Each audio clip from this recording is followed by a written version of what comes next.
Ditët e fundit ka pasur përplasje dhe incidente në protestë mes disa grupimeve dhe për të folur për këtë kam të ftuar në një lidhje direkte pedagogun e njohur Grit Roy, i cili jep mësim në Universitetin CUNY në New York. Griti, faleminderit shumë për intervistën.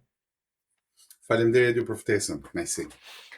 Besoj se ke parë këto incidentet e fundit gjatë protestës që prej 70 ditësh protestohet kundër kryeministit Rama. Janë shenja lodhje apo ka, po themi, përçarje mes tyre? Unë besoj, siç e kam thënë dhe më parë, se në protestë ka disa grupe të cilat kanë interesat të ndryshme dhe interesat e ndryshme i bëjnë që të përplasen. Një pjesë e mirë atyre grupeve kanë interesa jo gjenuine të protestës.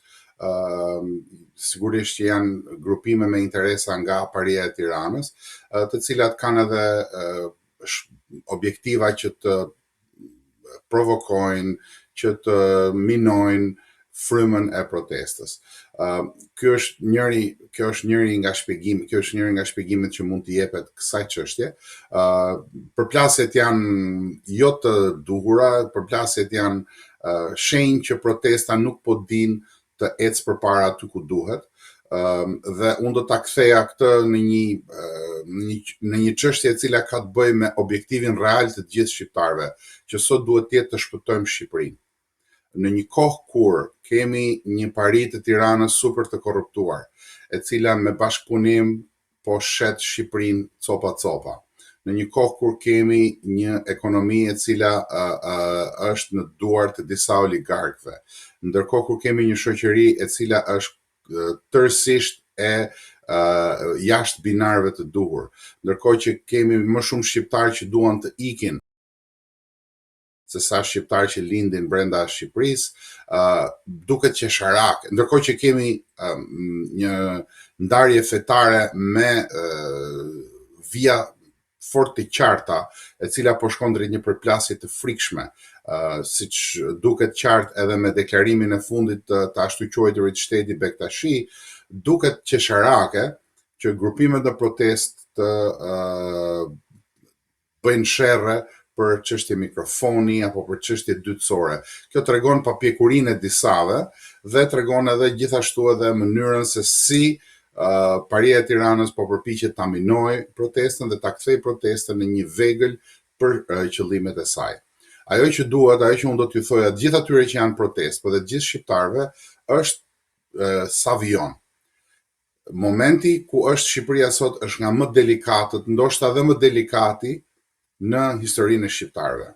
Shqiptarët rrezikojnë të zhduken nga shumë lloje të ndryshme rreziqesh, dhe rreziku më i fundit është coptimi me kantone, coptimi me shtete të ndryshme, të bazuara në fe, të bazuara në grupe etnike e të tjera, sepse siç mund ta keni parë, shteti Bektashi është vetëm hapi i parë, një organizëm sovran brenda për brenda asaj që duhet të ishte sovraniteti i Shqipërisë.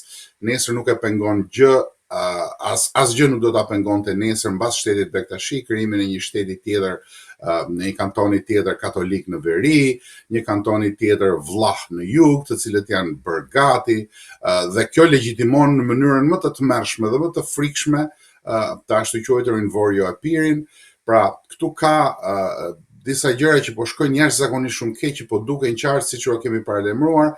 Shqiptarët nëse nuk rebelohen sot, do të ngelin sklever për shumë gjenerata dhe ndoshta dhe nocioni i qenit shqiptar do të ndryshojë përfundimisht, sepse nuk mundet më që Shqipëria të jetë një vend ku çdo gjë ecën përpara, ku eksperimente të frikshme ecin përpara dhe ku shqiptarët janë tani më në një pakicë. Pra, ne na duhet shteti i ri shqiptarëve dhe për të pasur, siç thonë në protestë, dhe për të pasur këtë shtet të ri, për të pasur këtë republikë të re apo Shqipëri të re, siç e quajnë ata, sot është momenti për rebelim, sot është momenti për të ngritur, përndryshe të gjitha fjalët janë kot, përndryshe të gjitha gjërat që thonë njerëzit në rrjetet sociale janë kot, këtu ndahet shapi nga sheqeri. Nëse shqiptarët duan të jenë shqiptarë, të ndihen shqiptarë dhe të kenë një shtet tyre, sot është momenti i reagimit. Përndryshe, le të merren me sherrë të vogla, me probleme të vogla, le të fillojnë dhe të nxjerrin se kanë dalë shpjegime nga më të ndryshme tani për çfarë duhet, për atë që ecin përpara, dhe le të vazhdojnë të protestojnë për flamingot, të cilat me sa duket I duan më shumë se sa vetja.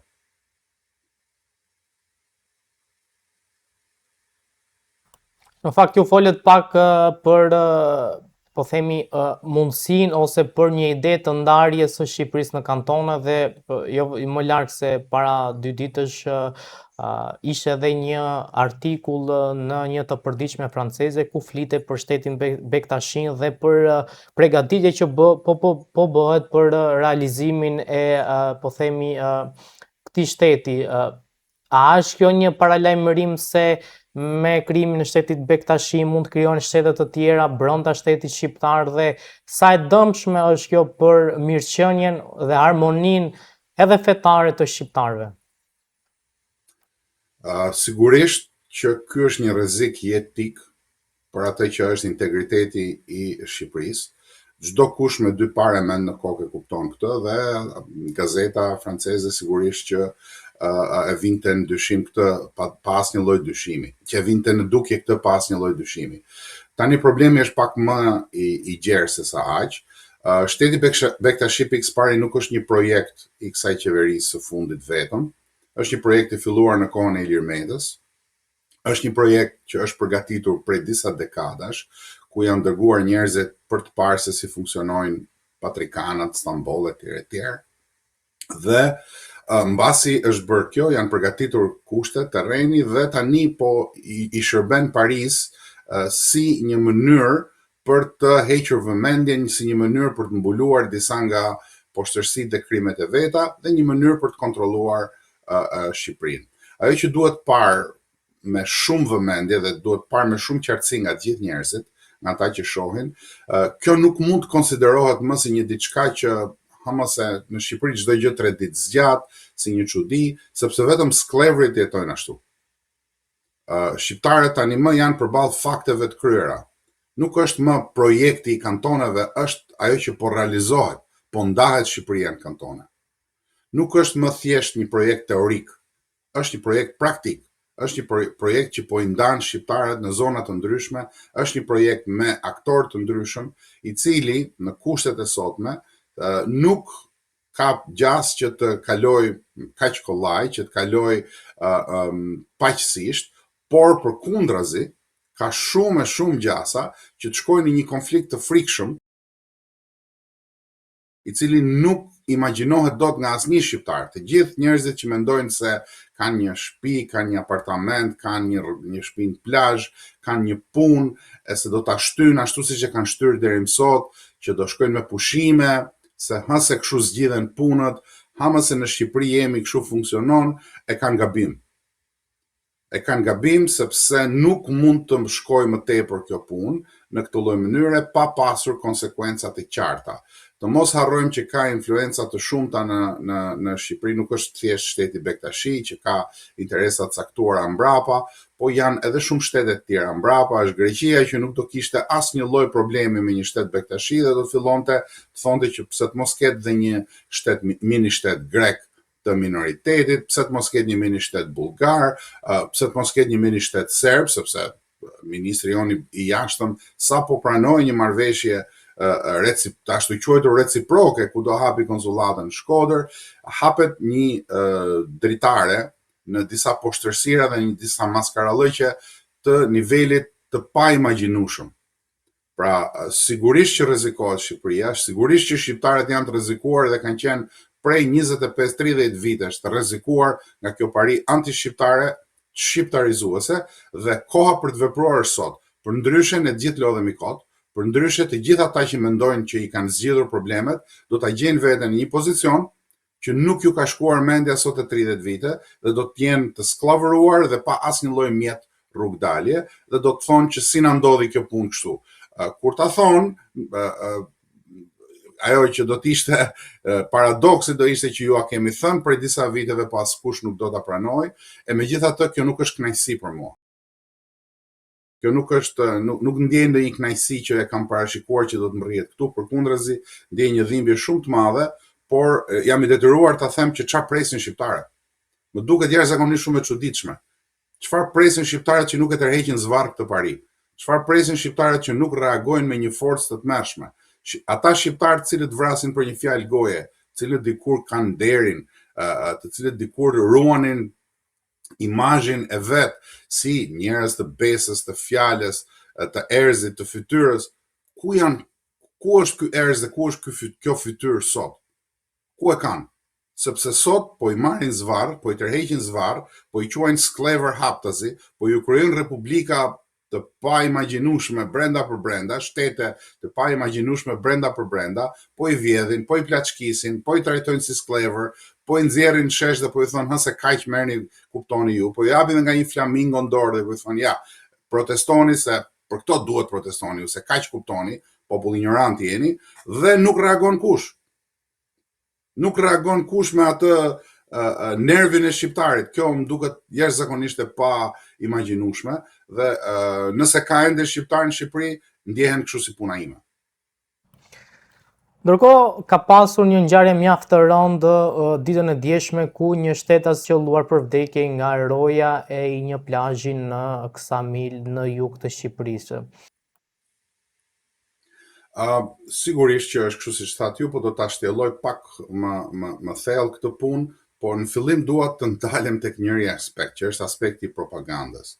Në Shqipëri këto gjëra ndodhen rregullisht dhe kalohen nëpër media me një propagandë jashtëzakonisht shumë të sofistikuar. Fillimisht ishte shtetas francez, pastaj u bë shtetas portugez. Fillimisht ishte një vrasës, pastaj u bën 2, pastaj dolën 11 bashkëpunëtor.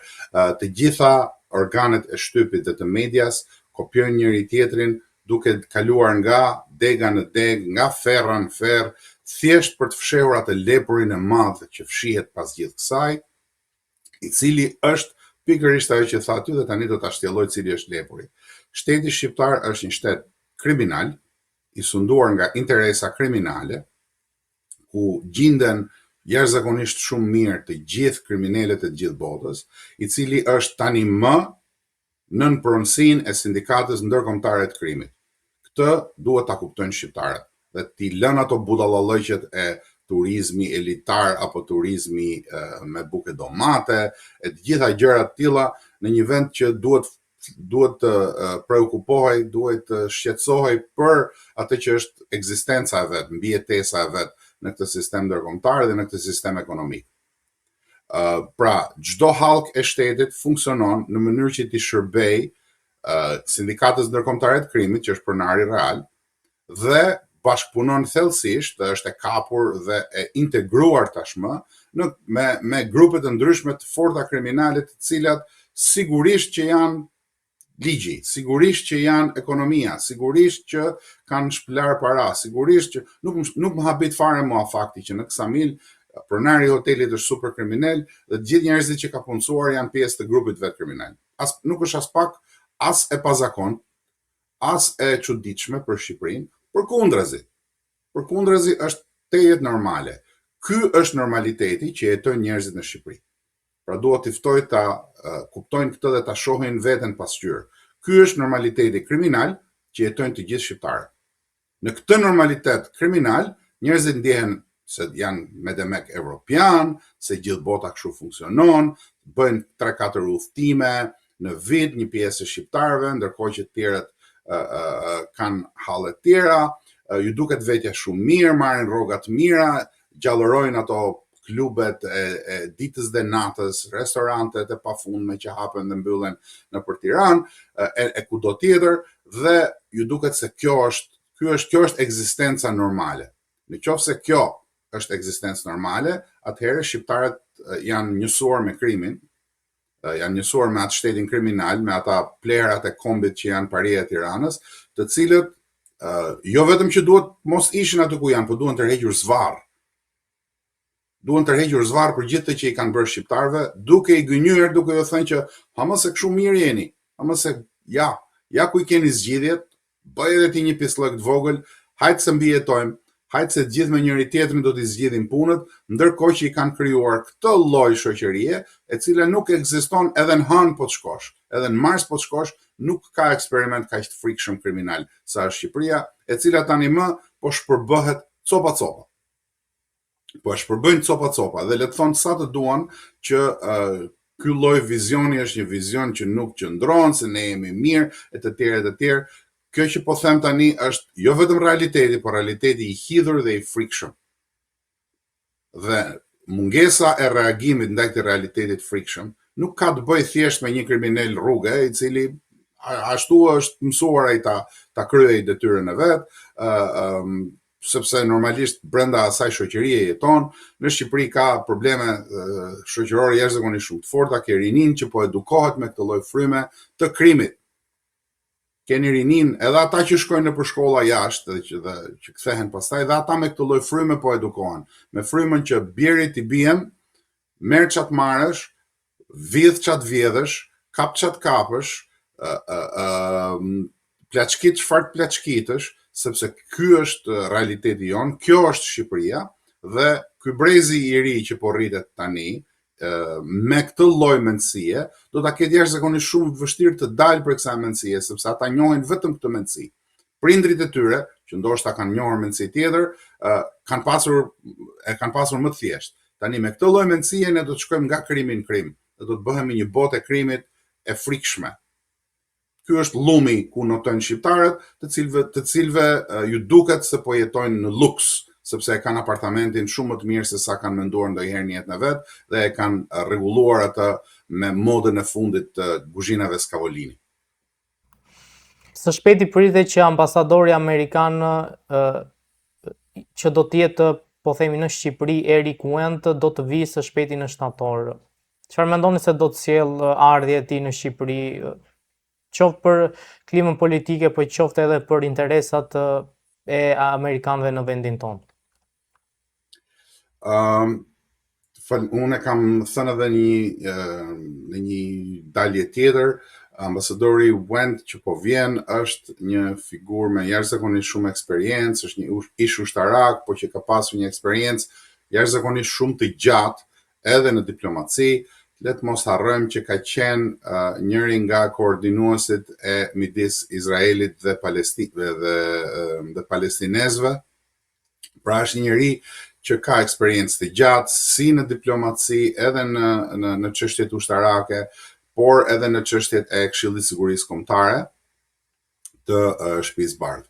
Pra, është një person që vjen në Shqipëri me ide të qarta, besoj unë, që do të përfaqësoj shtetin amerikan dhe personalisht presidentin Trump, që do t'i thot gjërat shumë më hapur se sa i thot ambasada sot, sepse ka arsye objektive për këtë. Një ngarkuar me punë është punonjës burokrat në cilin do vend, pavarësisht se kryejnë detyrën, nuk kanë të njëjtin tagër siç e ka një ambasador, i cili është konfirmuar nga senati e të tjerë. Unë mendoj që ambasadori Wendt do të vijë në Shqipëri për të garantuar që interesat e Shtetit Bashkuara të Amerikës nuk do të preken dhe nuk do të cënohen, dhe do të ketë një mënyrë të drejtë për drejtë shprehjeje dhe nuk do t'i bjerë anësh gjërave. Siç kam thënë dhe më parë, Shqipëria është sot në një situatë jashtëzakonisht shumë të rëndë. Njerëzit mund mos ta kuptojnë, po jemi në prag të një konflikti të tmerrshëm, siç e thash pak më parë, me baza sektare, fetare e të gjitha llojeve të tjera, në bazë edhe të asaj që ndodh jashtë territorit të Shqipërisë, sepse ka disa interesa që po fryhen sepse i interesojnë shumë kujt. Dhe pra jemi në një gjendje pak a shumë si kemi qenë në 96-ën, në atë kohë kur erdhi në Shqipëri ambasadorja Marisa Lino, dhe unë pres një diçka të ngjashme nga ambasadori Wendt, pres një mënyrë të drejtë për drejtë shprehuri, por sigurisht që duhet t'i japim kohë që të vi dhe ta njohë terrenin, pavarësisht se jam i bindur që njeh shumë çka, por zakonisht në diplomaci funksionon që muajt e parë, javët e para përdoren për të njohur personazhet, terrenin, për të pasur një kontakte të drejtë për drejta me ta. Do të na duhet të shohim me shumë kujdes se cilat janë kontaktet e tij dhe ku do t'japi ai sinjalet për interesat e Shtetit Bashkuara të Amerikës, sepse kjo do të na tregojë shumë çka për parinë e Tiranës. Çfarë po ndodh në Kosovë dhe me padësinë shtetit Kosovës, politikës Kosovës për zgjedhur presidentën e ardhshme, duket se mund të shkohet në zgjedhje parakohshme. Si që kam thënë edhe herë të tjera, gjendja në Kosovë është e vajtueshme. Kosova është në një situatë jashtëzakonisht shumë delikate dhe ka disa kohë që është në një situatë të tillë. Në këtë situatë, detyra e qeverisë aktuale është të gjejë mënyrën e një bashkëpunimi të gjerë. Unë vazhdoj ta them dhe sa herë që ju do më pyesni, unë do të jap pak a shumë të njëjtën përgjigje. Detyra e qeverisë aktuale, e qeverisjes aktuale, është që të gjejë një konsensus të gjerë, sepse Kosova rrezikohet në shumë anë. Konsensusi i gjerë duhet jo thjesht për të kryer punët e radhës dhe për të ndarë ato pazaret siç ndahen në politikë normalisht. Konsensusi i gjerë, sidomos me anën e luftës, duhet gjetur në mënyrë që të gjitha energjitë në Kosovë të përqendrohen drejt shpëtimit të Kosovës, drejt statusit të Kosovës, drejt përfaqësimit të Kosovës, dhe sigurisht që duhen gjetur mënyra për të përmirësuar marrëdhënien me Shtetet e Bashkuara të Amerikës, të cilat janë sot në një pikë jashtëzakonisht shumë të ulët. Pra, të gjitha këto janë detyrë e qeverisjes aktuale që ka marrë votat nga njerëzit në Kosovë. Sigurisht që fitojnë legitimitetin disa herë tani më me vota, por kjo nuk mjafton. Populli i Kosovës nuk e ka zgjedhur qeverisjen aktuale për të ndenjur në pushtet, e ka zgjedhur për t'i dhënë zgjidhje problemeve madhore të Kosovës, dhe problemi madhor i Kosovës sot është zgjidhja e statusit, i cili është në një fazë shumë delikate, është në një balancë jashtëzakonisht shumë të brisht, dhe duke qenë që balanca është kaq e brisht, duhet që të gjitha energjitë të përqendrohen, të gjitha të jenë të përbashkëta dhe të mos merren me cicmice për një post apo për një tjetër. Të ketë një strategji të përgjithshme të shtetit në Kosovë, të qeverisjes në Kosovë bashkë me opozitën, ku të kenë jo vetëm emrat për postet, po të kenë një strategji të qartë se si do t'i qasen marrëdhënieve me aleatët tanë, të cilat janë kyçe në zgjidhjen e çështjes Kosovës me Shtetet e Bashkuara të Amerikës, si do t'i qasen problemit të rigjallërimit ushtarak të Serbisë dhe të tjera. Pra, duhet një qasje profesionale. Mirisht nuk e kam parë këtë. Sigurisht që në Kosovë nuk është vetëm pala e qeverisjes, janë dhe palë të tjera, por i takon qeverisjes përgjegjësia finale, fundore, që të gjej konsensusin e përbashkët. Nuk ka më asnjë lloj justifikimi. Ata po sillen si njerëz të pushtetit dhe jo të njerëz që kanë ndërmend interesin e Kosovës. Duhet që të ulen të gjithë bashkë dhe të gjejnë një qeveri të përgjithshme, një qeveri të përbashkët, me një president konsensual, të cilët të mos lëvizin më derisa të zgjidhet çështja e Kosovës. Sepse këto zgjedhje dhe këto manovrat e vogla, cicmicet për kush e ka gardhin pak më tutje, kush e ka gardhin pak më në brendësi, janë të gjitha të pafrytshme, janë të gjitha tregojnë që në Kosovë ka probleme reale, ka ndasi reale, të cilat po fryen nga shumë anë, ka ndërhyrje të mëdha të shërbimeve, kryesisht serbe, po të gjitha llojeve të shërbimeve. Pra, jemi në një pikë ku nuk mban më ujë pilafi dhe do t'i bëja një thirrje të jashtëzakonisht shumë të fortë qeverisjes në Kosovë që të sillen në mënyrë kombëtare dhe jo në mënyrë pushtetare. Gri, faleminderit për intervistën, ishte kënaqësi. Kënaqësia ime, faleminderit.